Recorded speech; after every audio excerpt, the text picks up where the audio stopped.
Hello my dear students, मैं आप लोग का एस सर आज के वीडियो क्लास में आप क्या लेकर आए हैं। तो आज के वीडियो क्लास में मैं आप लोग के लिए लेकर आया हूं जो स्टूडेंट कलकत्ता यूनिवर्सिटी का फर्स्ट सेमेस्टर में एडमिशन ले चुके हैं और उनका कंपलसरी इंग्लिश है, चाहे वो आर्ट्स कॉमर्स साइंस।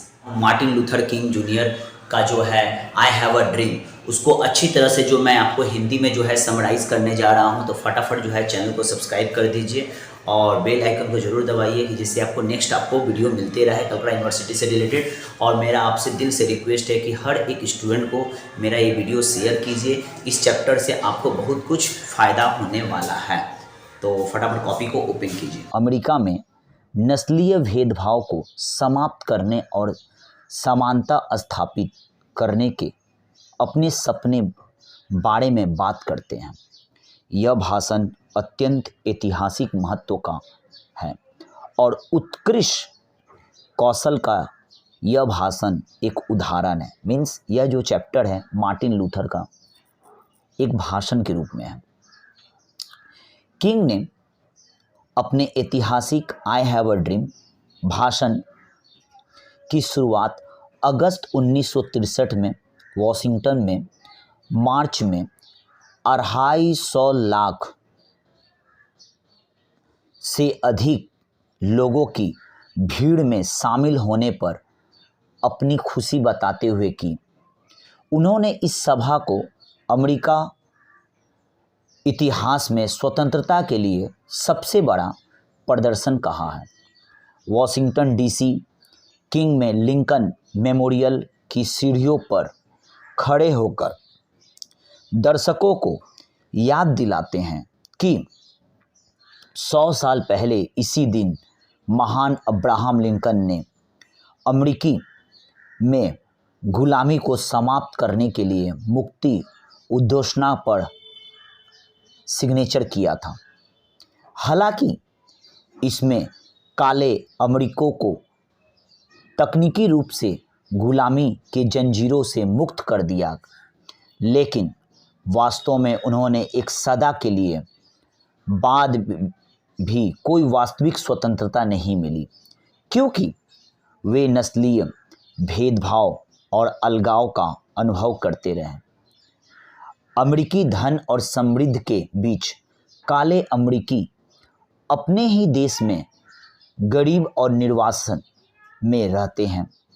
इसलिए किंग ने काले और गोरे अमेरिकी को देश की शर्मनाक स्थिति से अवगत कराने के लिए बयानबाजी की तलवार उठा ली। किंग का कहना है कि वे अमेरिकी संविधान और स्वतंत्रता की घोषणा में दिए गए चेक को भुनाने के लिए देश की राजधानी में एकत्र हुए हैं, जहां प्रत्येक अमेरिकी काले और सफ़ेद को जीवन, स्वतंत्रता और खुशी और न्याय के अधिकारों का वादा किया गया था। लेकिन जहां तक काले अमेरिकी का सवाल है, लेकिन यह मानने से इनकार करता है कि न्याय का बैंक दिवालिया हो गया है और इस प्रकार वह चेक को भुनाने के लिए स्वतंत्रता की संपत्ति और न्याय की सुरक्षा की मांग करने आए हैं, जो चेक ने सुनिश्चित किया है। वर्तमान क्षण की तत्कालीनता पर जोर देते हुए किंग कहते हैं, यह सभी अमेरिकी नागरिकों के लिए न्याय के वादे को वास्तविकता बनाने का समय है। यह समय नस्लीय अन्याय के अंधेरे से ऊपर उठकर भाईचारे की एकजुट होने की ओर बढ़ने का है। नस्लवाद के अंत की उम्मीद में बर्बाद करने का कोई समय नहीं है। अमेरिकी काले अमेरिकियों के साथ होने वाले अमानवीय व्यवहार को सहन करने की अपनी सीमा तक पहुंच गए हैं। किंग ने चेतावनी दी है कि अफ्रीकी अमेरिकियों को तब तक संतुष्ट नहीं किया जाएगा जब तक उन्हें भोजन और न्याय के समान अधिकार नहीं दिए जाते। अमेरिका से स्थिति की तत्कालीनता को नज़रअंदाज न करने का आग्रह करते हैं। हालांकि किंग अपने देश से कड़वाहट, घृणा और हिंसा के रास्ते से बचने और न्याय के लिए अपनी लड़ाई में गरिमा, अनुशासन और अहिंसा के रास्ते पर बने रहने का आग्रह करते हैं। मीन्स यहाँ पर किंग जो है साउथ अफ्रीका के जितने काले लोग जो अमेरिका में बसे हुए हैं उनके लिए जो है स्वतंत्रता की लड़ाई के लिए भाषण दे रहे हैं। किंग दर्शकों से यह पहचानने के लिए कहते हैं कि सभी गोरे काले अमेरिकियों के दुश्मन नहीं हैं। मीन्स वो बताने हैं कि अमेरिका में जितने सारे गोरे अमेरिकन हैं वो काले लोगों के सब जो है दुश्मन नहीं है, कुछ लोग हैं। जैसे कि सभा में कई गोरों की उपस्थिति से पता चलता है जो नागरिक अधिकारियों के लिए उनकी लड़ाई के काले लोगों के साथ एकजुट है। गरीब और हेल्पलेस पर रहने वाले श्वेत अमेरिका अश्वेत के हित के प्रति निष्ठा महसूस करते हैं। इस प्रकार इस आंदोलन में शामिल हो गए हैं। इस सवाल पर कि आंदोलन कब संतुष्ट होगा, किंग का जवाब है कि जब तक अश्वेत लोग अकथनीय पुलिस क्रूरता का शिकार होना बंद नहीं कर देते, जब तक सार्वजनिक स्थानों पर नस्लीय भेदभाव समाप्त नहीं हो जाता, जब तक उन्हें उन जगहों पर मतदान का अधिकार नहीं मिल जाता जहां वे नहीं जा सकते, अश्वेत अमेरिकी समान व्यवहार से कम किसी भी चीज़ जो संतुष्ट नहीं होंगे। किंग अपने कई श्रोताओं से अंतहीन संघर्ष और पीड़ा को स्वीकार करते हैं, लेकिन उनसे आग्रह करते हैं कि वे अपनी रचनात्मक पीड़ा को इस अटूट विश्वास के साथ जारी रखें कि उन्हें दुखों से बदलाव आएगा। इसके बाद किंग अपने भाषण के सबसे प्रसिद्ध हिस्से में आते हैं, जहां वह मेरा एक सपना है वाक्यांश के साथ लगातार वाक्य शुरू करते हैं और पूरे अमेरिका में समानता की अपनी आदर्श तस्वीर खींचते हैं, जहां अमेरिकी अंततः अपने पूर्वजों के वादों पर खड़े उतरते हैं। उन्होंने दर्शकों के सामने घोषणा की कि उनका सपना अमेरिकी सपने में गहराई से निहित है। यह धारणा है कि ऊर्ध्वगामी गतिशीलता, स्वतंत्रता और समानता का अवसर उन सभी वर्गों के लिए है उपलब्ध है जिनके पास कड़ी मेहनत करने की इच्छा है और सफल होने के लिए दृढ़ है।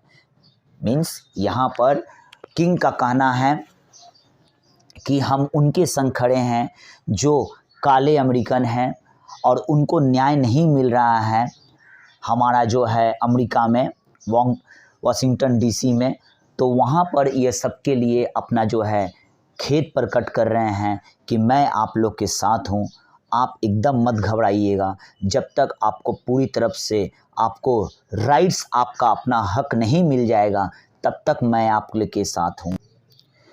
किंग का कहना है राजा का सपना है कि एक दिन पूर्वदासों से बचे हुए पूर्वदास मालिकों के बच्चे एकजुट होकर एक ही मेज पर बैठेंगे और भाईचारे में वास्तविक बंधन साझा करेंगे।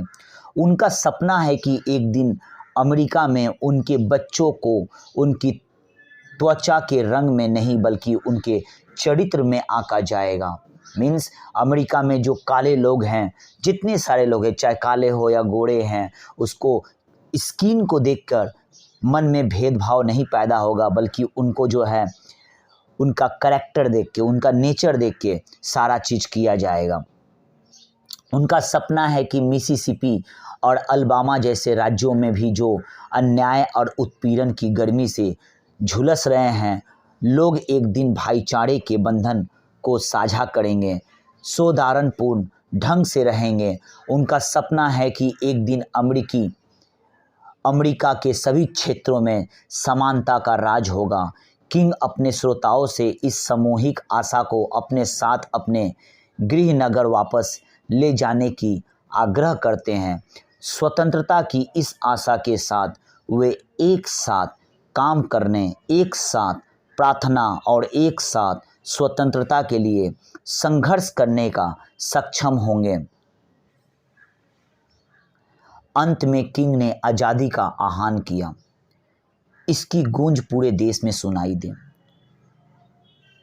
कोलोराडो के सबसे ऊंचे पहाड़ों से लेकर जॉर्जिया के स्टोन माउंट तक, मिसिसिपी की हर पहाड़ी और छोटे छोटे पहाड़ों तक, जब अमेरिकी देश के हर कोने से आज़ादी का बिगुल बजाएगा, तभी हर कोई काले आदमी, गोरे आदमी, यहूदी और गैर यहूदी, प्रोटेस्टेंट और कैथोलिक हाथ मिलाने में सक्षम होंगे और वास्तव में पुराने नेग्रो आध्यात्मिक शब्दों में गा सकेंगे, आखिरकार आज़ादी, महान शक्ति ईश्वर, आखिरकार हम आज़ाद हैं। यह भाषण मार्टिन लूथर जूनियर का है, वाशिंगटन डीसी में की सीढ़ियों पे खड़े होके 2.5 लाख ऑडियंस के सामने में उन्होंने यह भाषण दिया है। आपसे मेरा विनती है कि यह मेरा वीडियो हर एक स्टूडेंट को शेयर कीजिए, क्योंकि यह एक चैप्टर स्टूडेंट के लिए बहुत इम्पॉर्टेंट चैप्टर है। इस चैप्टर से बहुत इम्पॉर्टेंट क्वेश्चन आता है। अगर आपको इसका नोट्स चाहिए, MCQ टाइप का, लॉन्ग क्वेश्चन का या शॉर्ट टाइप का, तो आप मुझे दिए हुए व्हाट्सएप में मुझे कांटेक्ट करें। मिलता हूँ नेक्स्ट वीडियो में।